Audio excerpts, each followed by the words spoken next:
हरिओम। मनुष्य का जन्म समस्त जीवनों का शिखर है। मनुष्य की योनि प्राप्त करना समस्त योनियों की शिखर को प्राप्त करना है। Being human, you have got a topmost post out of the circle of death and birth.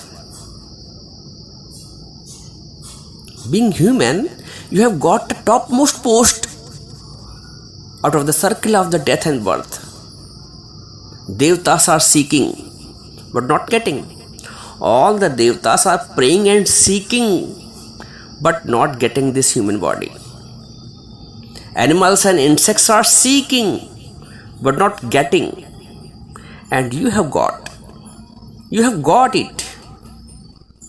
And there is a reason behind this, that you have got this body, this human body. Please do not waste it. Do not waste it. You are very lucky that you have got this human body. There is a reason behind it. Please do not waste it. मानुष जन्म अमोल रे, माटी में ना role रे। ये अमोल जन्म है, इसको कौड़ियों की तरह खोना नहीं। मानुष जन्म अमोल रे, माटी में ना रोल रे। अब तो मिला है फिर नहीं, फिर नहीं, फिर नहीं। न जाने जीवन अगला कौन सा हो, कौन सा चोला मिले, कौन सा शरीर मिले। और ये जो शरीर हमको आज ही मिला है ना, इस समस्त जीवनों का शिखर है, समस्त योनियों का शिखर है। अपने उस शिखर की अनुभूति करो। जिस शिखर पे तुम बैठे हो, जो मानुष जन्म का पद मिला है, इस पद से जो नर चूके आए जाए दुख पाए। इस पद यानी कि मनुष्य के पद से सबसे ऊंचा पद है ये। इस पद से जे नर चूके आए जाए दुख पाए। अब चूकना नहीं है, शिखर पे बैठे हो। चढ़े तो चाखे प्रेम रस और गिरे तो चकना चूर। जिस शिखर पे व्यक्ति बैठा होता है, और यदि असावधानी से गिरा तो उतना फिर नीचे भी उसको जाना पड़ता है। तो जिस शिखर पे हम इंसान बन के, मनुष्य बनकर बैठे हुए हैं, यदि अपनी करतूतों से गिरे तो फिर बहुत अधम योनि में जाना पड़ेगा। चढ़े तो चाखे प्रेम रस, गिरे तो चकना चूर। संभल जाओ, संभल जाओ, संभल जाओ। संभल के चलो, ज्ञान से चलो, विवेक से चलो। जीवन को ऐसे मत खो। सिर्फ क्या करते हो बताओ, सोच के देखो। जब से जीवन ये शरीर मिला है, सिर्फ भाग और दौड़, भाग और दौड़, कमाना और खाना। स्थिरता जीवन में नहीं आई। और जब तक स्थिरता नहीं जीवन में,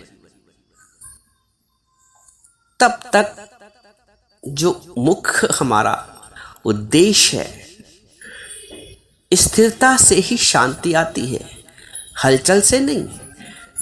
तो उस स्थिरता को, जिस शिखर पे आप बैठे हैं, उस शिखर में स्थिरता की आवश्यक है। हलचल में आप उस शिखर से नीचे गिर सकते हैं, और गिर रहे हैं सब लोग। कुछ लोग बच जाते हैं जो जीवन में सावधान होते हैं। वो सावधानी गुरु से मिलती है। वो समझ, वो रमज, वो विवेक सत्संग से मिलता है। हर व्यक्ति कमा रहा है, खा रहा है, भाग रहा है, दौड़ रहा है। एक व्यक्ति भाग रहा था, भागता ही जा रहा था। किसी ने उसको जबरदस्ती पकड़ के रोका, कहाँ जा रहे हो? बोला ये तो मुझे भी नहीं पता। तो व्यक्ति ऐसे भाग रहा है, और भागते भागते कहाँ रुकेगा वो उसको वही नहीं पता है, और भाग के जाएगा कहाँ और भाग के प्राप्त भी क्या कर लेगा ये हर व्यक्ति को स्वयं नहीं पता है, क्योंकि भागते भागते भागते भागते कहाँ भागेगा ना मंजिल का पता है, ना भाग कर प्राप्त क्या करेगा ये भी उसको नहीं पता है। तभी अंत में अतृप्त, निराश, परेशान, हताश होकर जाता है। सब कुछ कमा के भी, सब कुछ प्राप्त करने के पश्चात भी सांसारिक दृष्टिकोण से वो अतृप्त रहता है। कारण उसका है, उसका कारण है कि जिस दौड़ में उसको नहीं शामिल होना चाहिए था उस दौड़ में वो शामिल हो गया, जो जिसके लायक ही नहीं है।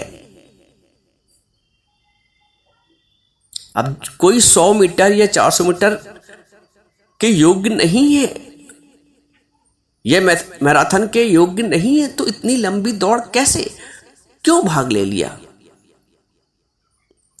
हमारी जो मनुष्य की दौड़ है वो उस दौड़ के समान है जैसे कि एक मृग, मैंने पहले भी बताया है, मृग जो रेगिस्तान में इस आश से दौड़ता जा रहा है कि वहां पानी उसको दिख रहा है और दौड़ता ही रहता है, लेकिन पानी अंत तक नहीं महसूस होता है कि सामने आगे पानी है थोड़ी देर पे, लेकिन मिलता नहीं है क्योंकि वो पानी का भ्रम है। तो मनुष्य भी दौड़ता ही जा रहा है क्योंकि उसको लग रहा है आगे कुछ मिल जाएगा, आगे कुछ प्राप्ति मिल जाएगी, आगे कुछ संतुष्टि मिल जाएगी, आगे कुछ हमको हासिल हो जाएगा, और हासिल अंत तक नहीं होता है। जिसको आप हासिल कहते भी हैं वो जो हासिल हो के भी वो रह ही गया, हासिल हो के भी वो सिल पे पड़ा रहा, हाथ नहीं आया। हासिल हो के भी वो सिल पे पड़ा रहा, हाथ नहीं आया। जो हाथ में आ जाए वो अपना है, जो हाथ में ना आए वो अपना नहीं। अभी तुम सोचो कि क्या हाथ में आ रहा है और क्या आ जाएगा अंत तक। एक गहरा विषय है, एक चिंतन का विषय है कि ऐसा मैं क्या करूं जो मेरे हाथ में आ जाए, जो सदैव मेरे साथ रहे, सदैव मेरे हाथ में रहे, सदैव मेरी पकड़ में रहे। ऐसा कुछ है दुनिया में? ऐसी कोई वस्तु, ऐसा कोई व्यक्ति जो हमेशा रहे साथ में गारंटी के साथ? ऐसा कोई वस्तु जो हमेशा रहे जीवन में गारंटी के साथ? ऐसी कोई परिस्थिति जो है हमेशा रहे जीवन में गारंटी के साथ? है कुछ ऐसा? तो जब कुछ ऐसा नहीं है तो उस दौड़ में क्यों दौड़े जा रहे हो? क्यों नहीं अपने असली मकसद की ओर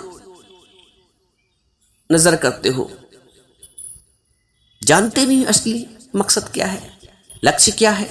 लक्ष्य सिर्फ ये नहीं कि पढ़ना लिखना, खाना कमाना, व्यवसाय स्थापित करना, बच्चों के लिए सेटलमेंट कर देना, उनका सेटलमेंट कर देना, उनके बच्चों का सेटलमेंट, यही तो करते हो। क्या करते हो? पहले अपना सेटलमेंट करते हो, फिर अपने बच्चों का सेटलमेंट करते हो, फिर बच्चों का सेटलमेंट। जीवन इसी में व्यतीत होता है। जिंदगी तमाम हो गई, सुबह हुई, शाम हुई, जिंदगी तमाम हुई। अरे मैंने भी बताया, क्योंकि मनुष्य का जन्म प्राप्त किया है तो इसके पीछे एक कारण है। गुरुजी एक स्टोरी बताया करते हैं कि एक बार एक व्यक्ति भगवान बुद्ध के पास गया क्या, वो उधर से निकल रहा था, गुजर रहा था। भगवान बुद्ध बैठ के सत्संग कर रहे थे, वो उधर से व्यक्ति निकल रहा था और व्यक्ति अनायासी पहली बार उधर से निकला और भगवान बुद्ध से आमना सामना हुआ। अनायासी उधर से निकला और अनायासी उसने भगवान बुद्ध को दंडवत सादर प्रणाम किया। जब वो थोड़ा सा संभला तो भगवान से उसने पूछा, भगवान बुद्ध से, कि प्रभु ये क्या, आज तक मैं किसी के आगे झुका नहीं, आज तक मैंने किसी को प्रणाम नहीं किया, क्योंकि मैं एक नास्तिक व्यक्ति हूं। मैं धर्म और अध्यात्म को, इन सब बातों में विश्वास नहीं है, लेकिन पता नहीं क्यों मैं आपके सामने झुक गया हूं। तो मैं नास्तिक, मैं आज तक किसी के आगे नहीं झुका, खासकर धार्मिक व्यक्तियों के आगे, लेकिन क्यों मैं आपके आगे झुक गया हूं, क्यों मैं आपके आगे नम्र हो गया, इसका कारण तो मुझे भी नहीं पता। भगवान बुद्ध थोड़ी देर ध्यान में चले गए आंख बंद करके, और जब उन्होंने आंख खोली तो उन्होंने बताया कि तुमने ऐसा इसलिए किया है, इसके पीछे कारण है। इसके पीछे करुणा है, तुम्हारी करुणा है। उसने पूछा मेरी करुणा कैसी? मैं तो ऐसा व्यक्ति नहीं हूं कि किसी पे करुणा करूं। बहुत गहरा विषय है समझने के लिए, समझो तो भगवान ने उस व्यक्ति को बताया, पिछले जन्म में तुम एक हाथी थे और एक बार जंगल में आग लगी, सभी जंतु जीव भागे जा रहे थे सारे जानवर, और तुम भी भाग रहे थे। तुम क्योंकि तुम हाथी थे, शरीर भारी था, तो तुम भागते भागते थक गए, तो तुम एक पेड़ के नीचे विश्राम करने लगे थोड़ी देर के लिए। और जब तुम विश्राम करके थोड़ा सा आगे बढ़ना चाहा, और जब तुम विश्राम कर रहे थे तो तुम अपने चारों पैर को एक एक उठा के एक बार में एक पैर उठाकर एक एक पैर को आराम दे रहे थे। एक पैर को, दूसरे पैर को, तीसरे पैर को, चारों पैर को कि उठा के एक एक बारी बारी से तुम हर पैर को आराम दे रहे थे। लेकिन जब तुमने सोचा अब चलना चाहिए, देर हो रही, आग फैल रही है, तो तुमने जो पैर उठाया हुआ था वो रखना चाहा पैर जमीन पे चलने के लिए, तो तुमने देखा तुम्हारे पैर के नीचे एक छोटा सा खरगोश शरण लिए हुए है। क्योंकि तुम्हारा पैर बड़ा, खरगोश छोटा सा, तो तुम्हारे पैर के नीचे शरण लिए था। तो तुमने अपने पैर को जमीन पे नहीं रखा। अगर तुम अपने पैर को जमीन पे रखते तो वो खरगोश दब जाता तुम्हारे पांव से, उसकी मृत्यु हो जाती। तो तुमने करुणा करके वो पैर ऐसे ही उठाए रखा और तुम ऐसे ही खड़े रहे। फिर जब थोड़ा समय व्यतीत हुआ तो तुमने अपना पैर सोचा चलूं रखने। जब तुम अपना पैर देखा, नीचे खरगोश जा चुका था। फिर तुमने जब अपना पैर जमीन में रखना चाहा तो तुम अपना पैर जमीन पर रख नहीं पाए, क्योंकि बहुत देर से तुमने अपना पैर ऐसे उठा रखा था, तो तुम्हारा पैर अकड़ गया था। तुमने लाख प्रयास किया कि पैर को जमीन में रख लो, लेकिन तुम्हारा पैर अकड़ गया था। और इतने में ही आग फैलते फैलते फैलते तुम्हारे पास आ गई और तुम्हारा जीवन उसी में समाप्त हो गया। तो उस करुणा की वजह से तुम्हें ये मनुष्य का जन्म मिला। कितना सुंदर विषय है समझने के लिए, कितना सार गर्भित है कि हम आज जो मनुष्य बने बैठे हैं, अपने मनुष्य के होने के पीछे एक रहस्य है। कुछ ऐसा अवश्य किया होगा जो मनुष्य का जन्म मिला। कुछ ऐसा अवश्य किया होगा जो शरीर शालिम है, मस्तिष्क शालिम है, विवेक भी है, इंद्रियां सारी शालिम हैं। तो जो उद्देश्य है इस शरीर को प्राप्त करने का, वो शरीर सिर्फ खाने, कमाने, बच्चा पैदा करने का नहीं। खाई भोजन जनी औलाद, ये तो पशु भी जाननहार। पशु भी भोजन खा रहा है, बच्चे पैदा कर रहा है, और जैसे तुम कहते हो मैं व्यवसाय करता हूँ, नौकरी करता हूँ, वो भी करता है। वो भी वो भी दाना चुगने जाता है तो बच्चों को खिलाता है, तो वो भी व्यवसाय कर रहा है। तो खाई भोजन जनी औलाद, ये तो पशु भी जाननहार। करतूत पशु की मानस जात, लोग पचारा करे दिन रात। तो अगर मनुष्य का शरीर पाकर भी करतूत पशु ऐसी है तो अरे थोड़ा सा अपने ऊपर दया करो। मनुष्य हो तो मनुष्य का महत्व समझो, मनुष्य हो तो मनुष्य का महत्व समझो, और अपने नेक उद्देश्य, मैंने भी बताया ना, देवता भी तरस रहे हैं मनुष्य के जन्म को प्राप्त करने के लिए, क्योंकि इस जन्म में ही, मनुष्य के जन्म में ही हम परमात्मा से एकाकार हो सकते हैं। देवताओं में दंभ है। एक मनुष्य है जो अपने अभिमान को ज्ञान के माध्यम से मिटा सकता है। अभिमान मिटता है तो मान परमात्मा का रहता है, तब परमात्मा बसता है। तो जीवन का उद्देश्य सच को जानना, असत्य को पहचानना, और दोनों को जानने के बाद जो सत्य है उसको अपना लेना। जो अच्छा लगे उसे अपना लो, जो बुरा लगे उसे जाने दो। आपने सुना है गाना। तो जब हम गुरु के मुख से ज्ञान और अज्ञान दोनों जानते हैं, जनरली तो हम उनको ये भी नहीं पता कि अज्ञान क्या होता है, ज्ञान तो दूर की बात है। तो गुरु से हमें ज्ञान और अज्ञान दोनों का पता चलता है। जब ज्ञान और अज्ञान के दोनों का पता चलता है तो हम ज्ञान को अपना लेते हैं, अज्ञान को छोड़ देते हैं। जिस दिन से ज्ञान अपनाया, परमात्मा अपना। तो मनुष्य हो तो मनुष्य का महत्व समझो, जीवन का, मनुष्य के जीवन का महत्व समझो और गुरु से ज्ञान लेकर अपने मुख्य उद्देश्य को प्राप्त करो। नानक जी ने कहा है, मानुष जन्म पाए के जिन्हें न जानो ज्ञान, खाना पीना भोगना तिनका पशु समान।